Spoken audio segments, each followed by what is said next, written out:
उन्होंने हंस के पेट से तीर निकाला और उसकी मरहम पट्टी की, उसको थोड़ा सुकून मिला।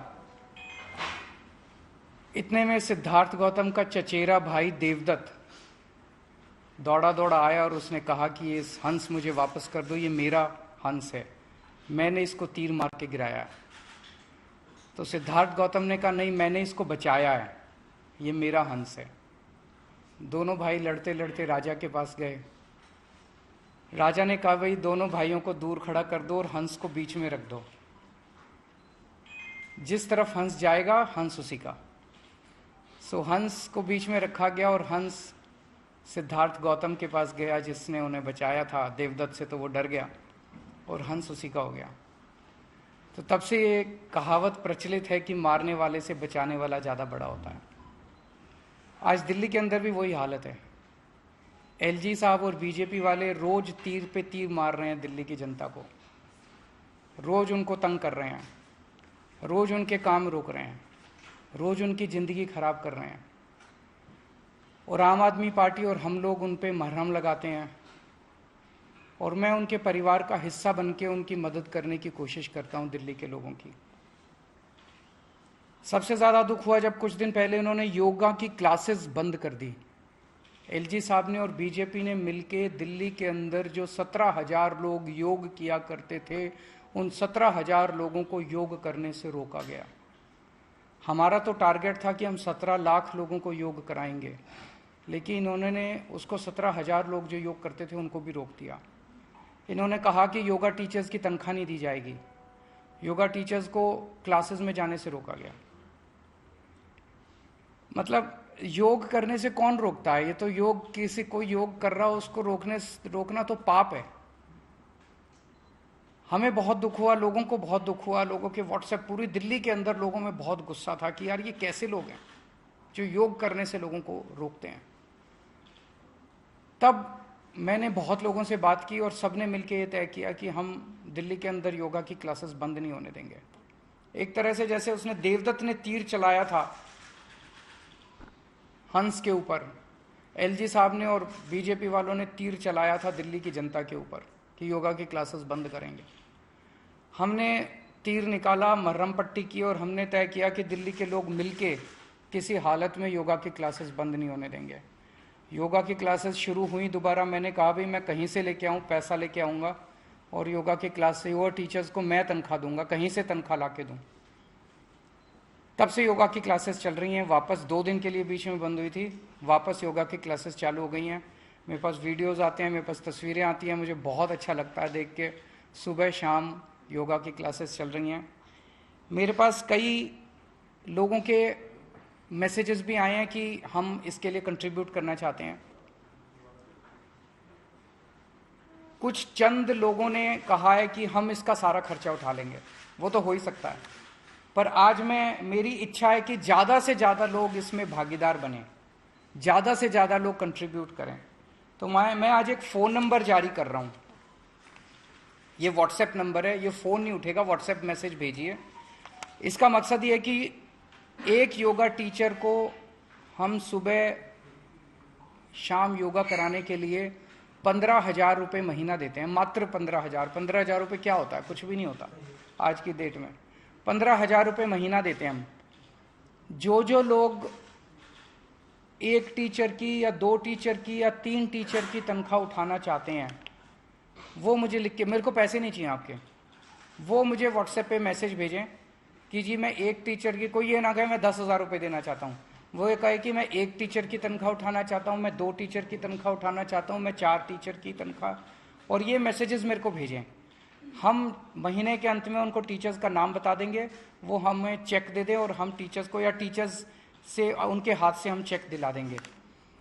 तो व्हाट्सएप नंबर है 7277972779। 2 बार है, 7277972779। इस नंबर पे आप व्हाट्सएप कर दें मुझे, और आप 15,000 के मल्टीपल्स में आप मुझे कहें कि मैं 1 टीचर की तनख्वाह देना चाहता हूँ, मैं 2 टीचर्स की तनख्वाह देना चाहता हूँ, मैं 4 टीचर्स की तनख्वाह देना चाहता हूँ। हम चाहते हैं कि ज़्यादा से ज़्यादा लोग मिलके इसके अंदर इस पुण्य के काम में भागीदार बने। और दिल्ली के 2 करोड़ लोग हम एक परिवार हैं। इस परिवार में कोई भी कठिनाई आएगी, हम मिल के लड़ेंगे तो कोई भी कठिनाई हमें छू नहीं सकती है। सो यही मैं आज जारी करना चाहता था नंबर, और मुझे उम्मीद है कि बहुत सारे लोग अपने अपने तरीके से एक एक टीचर कंट्रीब्यूट करो और ज़्यादा अच्छा लगेगा। अगर कोई क्वेश्चंस हैं तो आप।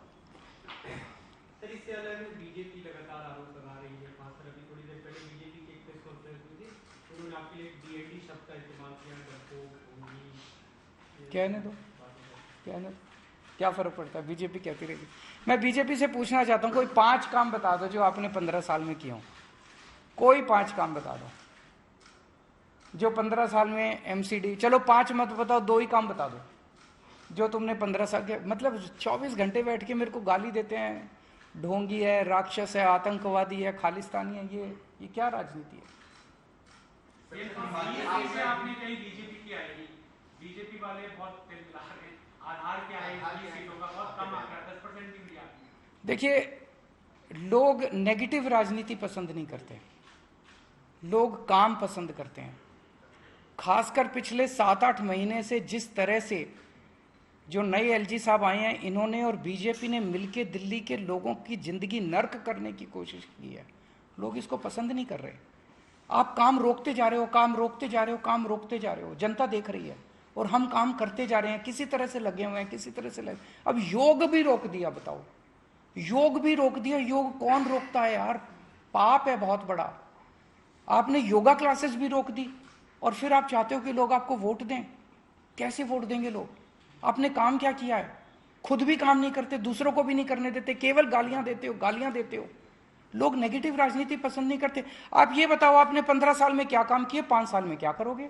हम बता रहे हैं, हमने 7 साल में स्कूल अच्छे कर दिए, अस्पताल अच्छे कर दिए, बिजली के बिल 0 कर दिए, बिजली 24 घंटे कर दी, हमने सड़कें बना दी। हम अपने काम गिना रहे हैं, इनके पास एक काम नहीं है गिनाने को। हम बता रहे हैं हम अगले 5 साल में ये करेंगे, इनके पास एक काम नहीं है गिनाने को, करेंगे क्या? केवल और केवल केजरीवाल को गाली देने से वोट नहीं मिलते दिल्ली के अंदर।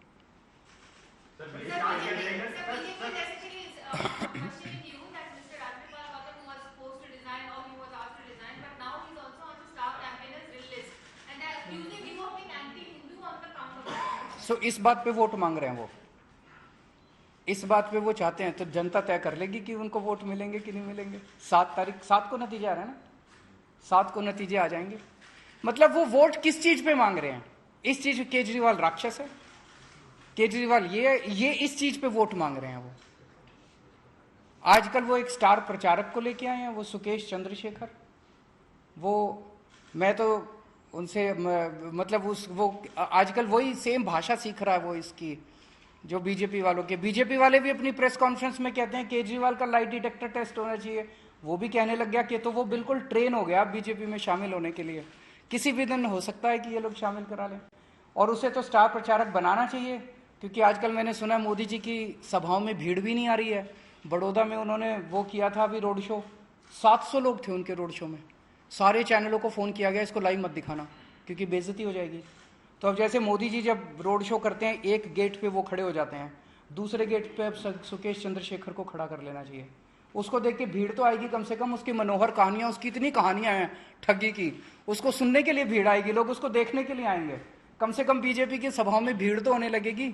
उसको शामिल कराना चाहिए, उसको राष्ट्रीय अध्यक्ष बनाना चाहिए इनको, बीजेपी वालों को। और कुछ एक टीवी चैनल्स हैं, उन टीवी चैनल्स को सुकेश चंद्रशेखर को अपना ब्रांड एम्बेसडर बना लेना चाहिए। बीजेपी ईडी के आधार पर ये कह रही है कि मनीष जी ने कई सारे मोबाइल बदले हैं, करोड़ों रुपए खर्च किए हैं, उसके जवाब में जेल डाल दो। कुछ भी अगर गलत किया तो जेल डाल दो। ईडी और सीबीआई अब ये फिल्म प्रोडक्शन कंपनीज बन चुकी हैं। ED director is not an investigative, he is a film director. CBI director is not an investigating agency director, is a film director. PMO फिल्में प्रोड्यूस करता है, स्क्रिप्ट्स यहाँ लिखी जाती हैं और फिल्मों की डायरेक्शन ये करते हैं। मैं उनसे कहना चाहूँगा कि भ्रष्टाचार अगर किसी ने किया उसको पकड़ के जेल में डालो, स्टोरीज प्लांट करना बंद करो, कहानियाँ बुनना बंद करो, स्क्रिप्ट्स लिखना बंद करो। मतलब बॉलीवुड से ज़्यादा अच्छी कहानियाँ आजकल इनके ईडी और सीबीआई के दफ्तरों में लिखी जाती हैं। Thank you.